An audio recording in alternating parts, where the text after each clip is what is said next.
Hello, Moto here. I wanted to take a break from work to record a short video.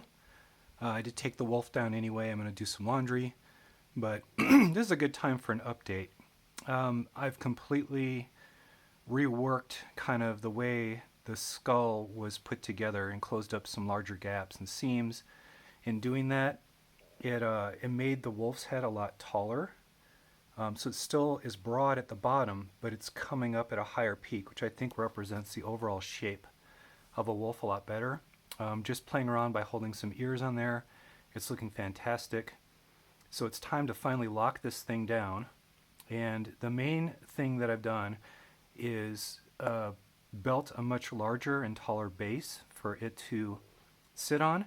And as well, I extended the structure backwards so I can accommodate the neck and the back of the head as I build. So I'm starting to finally dial in the overall shape, the overall size, and then what I'll do is turn the model sideways and then turn it backwards so you can see what that structural stuff looks like on the inside.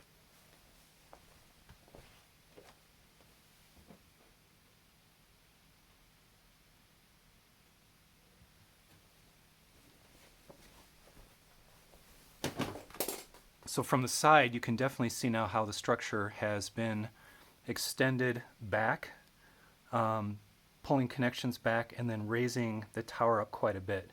And that gives room now for a neck to come down without colliding with the structure that was holding it up. It also lifts it higher off the ground so that I think it'll present better when sitting on a table or someplace that someone wants to look at. And then the overall shape of the canine is a lot better at the top peak.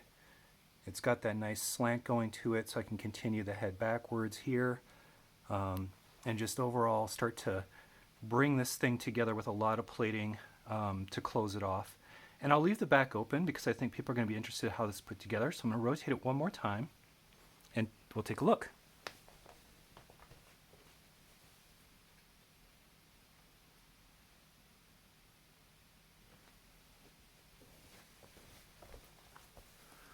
So here you can peek inside, and what I've done is I've run a lot of support beams out to make sure that one side and the other side are as close together as possible and uniform, because if you join a bunch of plates together and they have little differences along the way, it'll eventually get lopsided. And the way I'm doing these connections, I'll help explain.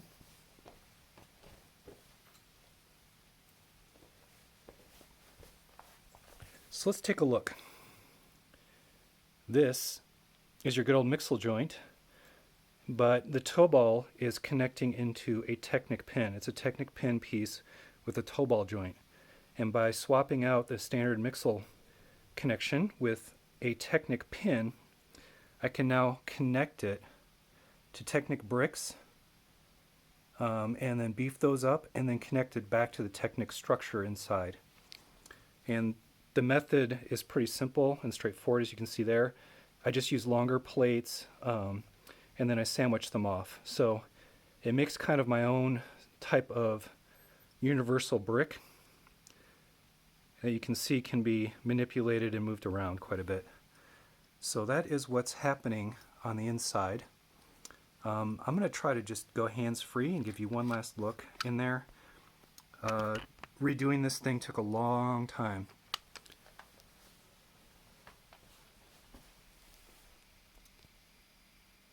So what's going on here is I have vertical members now going up, connecting to the top, and then every once in a while I'll spar off and connect to a technic brick and just a standard brick and then cap it off.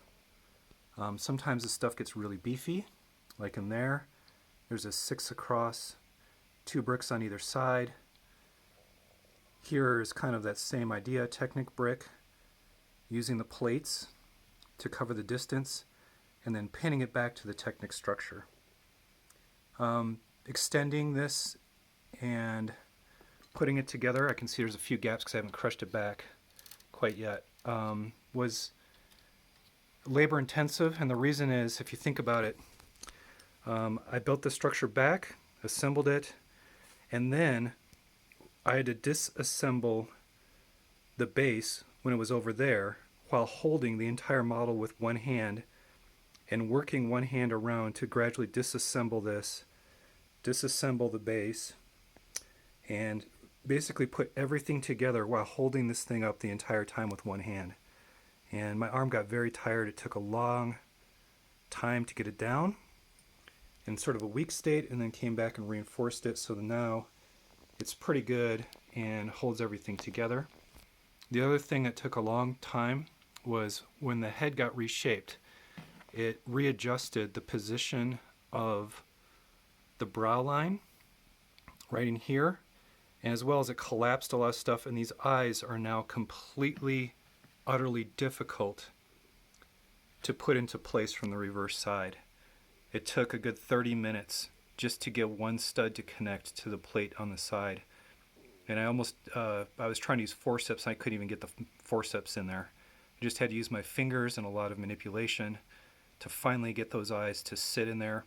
And they are truly up against all the plates and against all the stuff on the inside, so they can't move back and forth. They can barely kind of move a little up and down.